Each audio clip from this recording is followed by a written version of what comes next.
Ceiling ফ্যানের মতন LED bulb, তবে এই এলইডি বাল্ব অবশ্য বাতাস দেয় না। যেহেতু এলইডি বাল্ব সেহেতু আলোয় দেয়। তো ডিজাইনটা অবশ্য কিন্তু এই সিলিং ফ্যানের মতন করেছে, এই জন্যই হচ্ছে সিলিং ফ্যান হচ্ছে এলইডি বাল্ব এটা বলা হয়। তো এই বাল্বও অন্যান্য হচ্ছে এলইডি বাল্বের মতন সাধারণ এলইডি বাল্ব। তো এই বাল্বগুলো হচ্ছে ওয়ারেন্টি থাকে না, তবে লাস্টিং অনেক দিন করে। যেমন সুন্দর ডিজাইন তেমন লাস্টিংও করে, ওয়ারেন্টি না থাকলে কী হবে।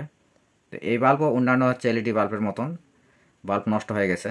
তো এই বাল্বের হচ্ছে যে কোনো একটা বাল্ব নষ্ট হয়ে গেছে। এই বাল্বটি যদি আমি এখান থেকে তুলে ফেলে যদি আবার রং ঝালাই করে দিই তাহলে কিন্তু আবার স্বাভাবিক হয়ে যাবে। তো এই বাল্বের ভিতর ছোট ছোট অনেক বাল্ব আছে, মানে 4টি পাখা আছে, 4টি পাখায় 4 ধরনের বাল্ব আছে, 4 ধরনের একই ধরনের বাল্ব আছে, তবে অনেকগুলো বাল্ব আছে। আর মাঝখানে হচ্ছে অনেকগুলো বাল্ব আছে।